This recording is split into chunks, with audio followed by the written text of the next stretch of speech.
NCP सांसद मोहम्मद फैजल का कहना है कि उनका एनसीपी लक्षद्वीप का समर्थन शरद पवार के साथ है। उन्हें सुप्रिया सुले को फोन करके उन्होंने अपना समर्थन भी दिया है। महाराष्ट्र में राजनीतिक भूचाल आया हुआ है। पार्टी जो एनसीपी है वो टूट गई है, अजीत पवार अलग चले गए हैं। अब बड़ा जो सवाल है वो इस चीज को लेकर है। विधायक तो बहुत सारे उनके साथ नजर भी आए, लेकिन एमपीज को लेकर अभी कई तरह की बातें हैं कि कुछ एमपीज शरद पवार के साथ ही है, कुछ अजीत पवार के साथ गए हैं। हमारे साथ एनसीपी के सांसद है फैजल साहब, लक्षद्वीप से लोकसभा के सांसद है। फैजल साहब, क्या जानकारी आपको अब तक मिल पाई है और शरद पवार जी से आपकी बात हुई, क्या बताया उन्होंने? हकीकत में बात अभी तक नहीं हो पाया कि सुप्रिया सुले जी से मेरी फ्लोरिडा से बात हुआ है। एक्चुअली मैं ट्रेन में था, फैमिली को लेके दिल्ली आ रहे थे, तो बीच रास्ते में बात हो नहीं पा रहा था। दिल्ली आने के बाद फिर बात किया तो मुझे जानकारी में ये मिला कि अजीत दादा और बाकी एमएलएस कितनी है उनके साथ में, मुझे पता नहीं है, लेकिन वो एनडीए के साथ मर्ज हुआ है। तो लक्षद्वीप का जो सपोर्ट जो है वो मैंने सुप्रिया ताई को मैंने ओपनली बता दिया कि NCP Lakshadweep will stand with Pawar साहब। ये तो हमने शरद पवार के साथ ही रहेंगे, वो तो मैं जाहिर कर दिया है। बाकी का जो भी अपडेट्स है अभी आगे बात करके जानकारी लेंगे। पवार साहब अभी मुंबई में नहीं है, बोला सुप्रिया सुले ने बोला कि साहब कराड़ में हैं, तो जब उनसे जब बात होगा तभी ज़्यादातर उसकी क्या है, क्या आगे क्या प्लान है, सब मालूम पड़ेगा। इस तरह की तवक्को या उम्मीद तो कभी की नहीं होगी कि पार्टी इस तरह से अजीत पवार, प्रफुल्ल पटेल एज ए सांसद, एनसीपी के सांसद होने के नाते पार्टी को इस तरह टूटता हुआ देख क्या लग रहा है, क्या चीज़ है? बहुत अफसोस हुआ है कि हम एक परिवार की तरफ से हम इसको आगे लेके गया है। हमारी फादरली पर्सन साहब पवार साहब, तो एक ऐसी एक माहौल होगा कि कभी हम सोचा भी नहीं था कि एनसीपी ऐसी एक वर्टिकल डिवीजन होंगे। इसमें बहुत अफसोस हुआ है। प्रफुल्ल पटेल, छगन भुजबल जी जो बड़े करीबी एकदम और भतीजे हैं अजीत पवार, हालांकि पहले भी बीजेपी के साथ जा चुके हैं शुरुआत में जब चुनाव हुए थे, तो इस तरह से जाना आप लोगों के लिए एज ए कार्यकर्ता भी कितना बड़ा झटका ये पार्टी के लिए है? नहीं, वाकई है, ये सब बड़े नेता थे हमारे। प्रफुल्ल पटेल साहब हमारे वाइस प्रेसिडेंट है पार्टी के, अभी नया दर्जा भी उनको दिए थे।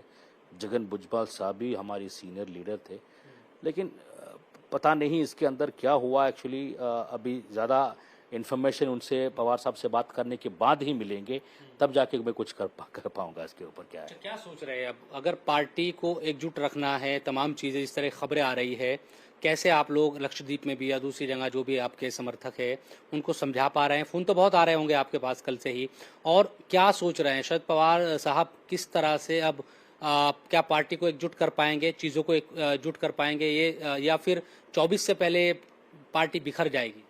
नहीं, पवार साहब ऐसी एक लीडर है कि उन्होंने कई एग्जामिनेशन, कई एक्सपेरिमेंट उनके लाइफ में हो गए हैं। उनकी स्टेटमेंट भी आपने देखा होगा। तो ये सारी चीज़ें पवार साहब के लिए कोई ये नहीं है, इश्यूज नहीं है।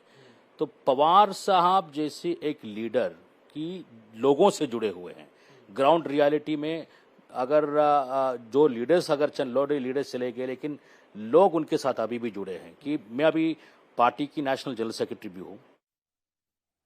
तो सीधा रुख कर लेते हम दिनेश मौर्य का, जो इस वक्त अजीत पवार के घर के बाहर ही मौजूद है।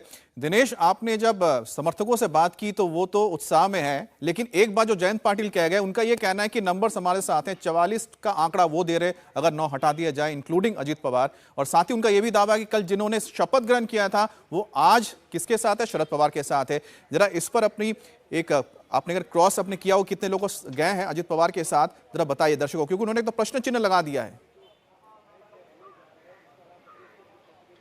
देखिए, अजीत पवार के साथ इस समय 42 विधायक हैं, जिनकी बाकायदा लिस्ट जो कल एक पत्र सबमिट किया गया था राजभवन में, उसमें 42 विधायकों के नाम लिखे गए थे।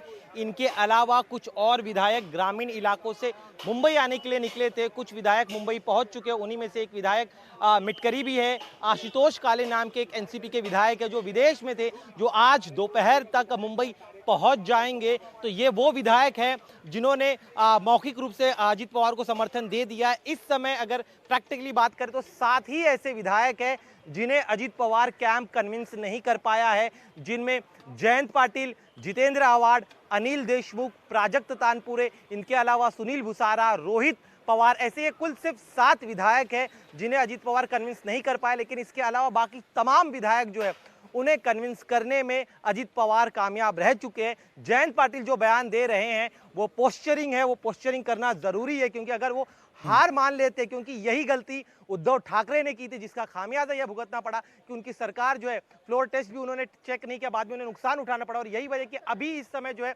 हथियार डाल नहीं रहे हैं, पोस्चरिंग करिए दिखाने की कोशिश कर रहे हैं कि तमाम विधायक जो है 9 विधायकों को छोड़ दिया जाए तो बाकी सभी उनके साथ है। और खुद पवार परिवार की तरफ से जो है उन्हें फोन कॉल्स भी किए जा रहे, कई विधायकों से हमारी बातचीत हुई, उनका कहना है कि उन्हें संपर्क करने की कोशिश की जा रही, लेकिन उन्होंने अपना समर्थन अजीत पवार को दे दिया है। इंडिया टीवी हर वक्त हर जगह डाउनलोड करने के लिए सर्च करें India TV news Google play store या ऐप स्टोर पर।